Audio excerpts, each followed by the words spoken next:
News नशा, आदत हर खबर की। नमस्ते दोस्तों, मैं प्रिंस गौर। सपा प्रमुख अखिलेश यादव ने एक बार फिर से ईवीएम पर शक जताया है। उन्होंने यह बात एलन मस्क के एक बयान के बाद यह बात कही है। सोशल मीडिया पर पोस्ट करते हुए अखिलेश ने लिखा, टेक्नोलॉजी समस्याओं को दूर करने के लिए होती है, अगर वही मुश्किलों की वजह बन जाए तो उसका इस्तेमाल करना बंद कर देना चाहिए। आज जब विश्व के कई चुनाव में ईवीएम को लेकर कई गड़बड़ी की आशंका जाहिर की जा रही है और दुनिया के जाने माने टेक्नोलॉजी एक्सपर्ट्स ईवीएम में हेराफेरी के खतरे की और खुलेआम लिख रहे हैं, तो फिर ईवीएम के इस्तेमाल की जिद के पीछे वजह क्या है, ये बात भाजपा साफ करे।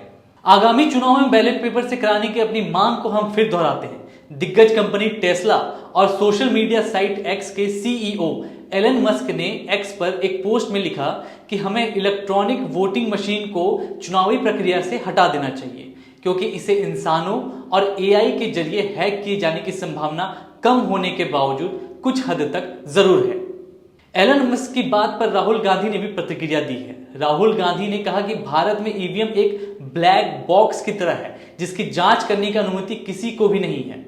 कांग्रेस नेता ने इस बात पर जोर देते हुए कहा कि हमारे देश की चुनावी प्रक्रिया के पारदर्शिता पर गंभीर सवाल खड़े हो रहे हैं। राहुल गांधी ने आगे कहा कि जब संस्थाओं में जवाबदेही की कमी होती है तो लोकतंत्र एक दिखावा बन जाता है और धोखाधड़ी का शिकार हो जाता है।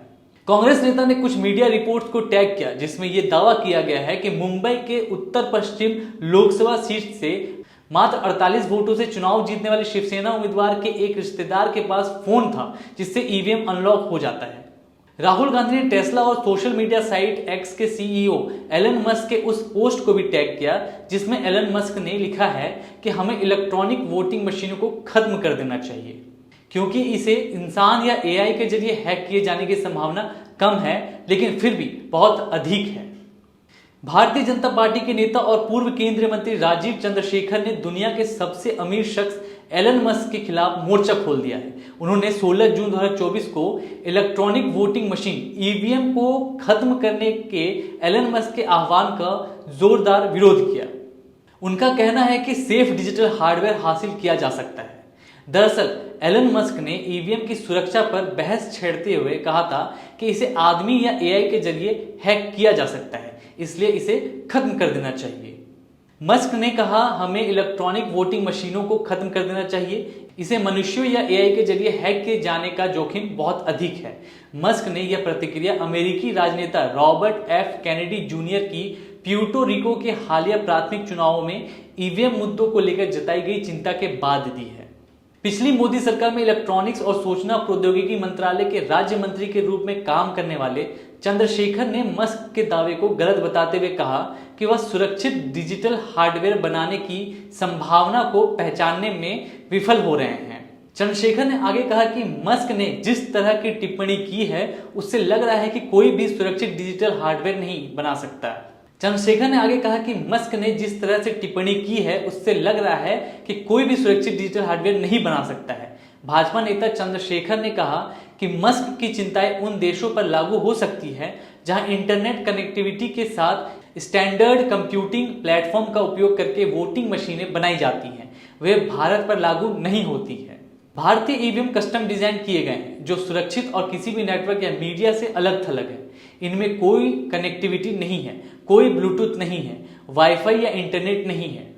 चंद्रशेखर ने मस्क के सामने सुरक्षित इलेक्ट्रॉनिक वोटिंग मशीनों को ठीक से डिजाइन और बनाने के तरीके पर एक ट्यूटोरियल प्रदान करने की पेशकश रखते हुए कहा, इलेक्ट्रॉनिक वोटिंग मशीनों को ठीक से बनाया जा सकता है, जैसा कि भारत ने किया है।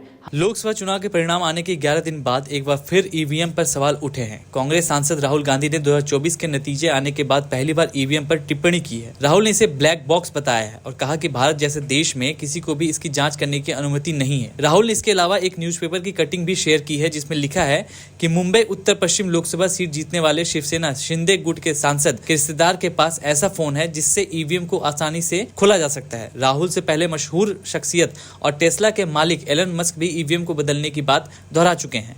राहुल गांधी ने अपने ताजा एक्स पोस्ट के बहाने लिखा है कि भारत में ईवीएम एक ब्लैक बॉक्स है और किसी को भी उनकी जांच करने की अनुमति नहीं है। हमारी चुनावी प्रक्रिया में पारदर्शिता को लेकर गंभीर चिंताएं जताई जा रही है। जब संस्थानों में जवाबदेही की कमी होती है तो लोकतंत्र एक दिखावा बन जाता है और धोखाधड़ी का शिकार हो जाता है। राहुल गांधी ने एक न्यूज़पेपर की कटिंग को भी शेयर किया है। उसमें लिखा है कि 2024 के लोकसभा चुनाव में मात्र 48 वोटों से मुंबई उत्तर पश्चिम सीट जीतने वाले शिवसेना शिंदे गुट के सांसद रविंद्र वायकर के रिश्तेदार के फोन में ईवीएम मशीन खोलने की ट्रिक है। उनके रिश्तेदार मंगेश पांडिलकर पर आरोप है कि उन्होंने अपने मोबाइल फोन से ओटीपी जनरेट कर ईवीएम मशीन को अनलॉक करने की कोशिश की थी। वनराई पुलिस ने उन्हें सीआरपीसी की धारा 41A के तहत नोटिस भी दिया है।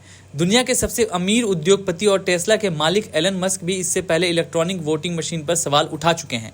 उन्होंने एक्स पर पोस्ट करते हुए लिखा था कि हमें इलेक्ट्रॉनिक वोटिंग मशीनों को खत्म कर देना चाहिए। मनुष्यों का एआई द्वारा हैक होने का खतरा भला छोटा लगे, लेकिन यह अभी भी बहुत अधिक है। जानकारी के लिए आपको बता दें कि लोकसभा चुनाव के दौरान एक एनजीओ ने वोटिंग के बाद मत प्रतिशत बढ़ने पर सवाल उठाया था। Association for democratic reforms ADR नाम के एनजीओ ने सुप्रीम कोर्ट में इस बाबत आवेदन भी किया था। कोर्ट ने इस गैर सरकारी संगठन की याचिका को गंभीरता से लेते हुए चुनाव आयोग से जवाब मांगा था। एनजीओ को अंदेशा था कि मत प्रतिशत में वृद्धि का हवाला देते हुए इलेक्ट्रॉनिक वोटिंग मशीनों को बदलने की आशंका है। कोर्ट ने चुनाव आयोग को 24 मई तक जवाब दाखिल करने का आदेश दिया था। एडीआर ने चुनाव आयोग को मतदान समाप्त होने के 48 घंटे के भीतर मतदान के आंकड़े प्रकाशित करने का निर्देश देने की मांग की थी। उच्चतम न्यायालय ने 24 मई को भारत के चुनाव आयोग को मतदान के 48 घंटे के भीतर बूथ वार मतदाता संख्या प्रकाशित करने और फॉर्म 17C की प्रतियां अपनी वेबसाइट पर अपलोड करने का निर्देश देने से इनकार कर दिया था। न्यायालय ने कहा था कि वह चुनावों के बीच में ऐसा नहीं कर सकता। न्यायालय ने याचिकाओं पर सुनवाई स्थगित कर दी थी। न्यायमूर्ति दीपांकर दत्ता और न्यायमूर्ति सतीश चंद्र मिश्रा की पीठ ने गैर सरकारी संगठन association for democratic reforms ADR की अंतरिम याचिका पर विचार करते हुए कहा कि जिस अंतरिम राहत की मांग की जा रही है वह टीएमसी नेता महुआ मोइत्रा की 2019 में लंबित याचिका में मांगी गई अंतिम राहत के समान है और अंतरिम राहत देना अंतिम राहत देने के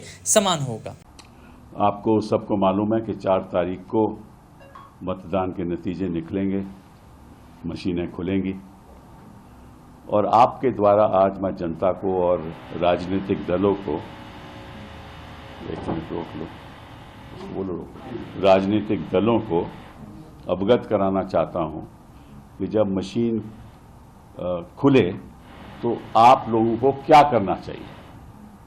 ये बहुत बहुत महत्वपूर्ण है। तो मैंने एक चार्ट बनाया आपके लिए,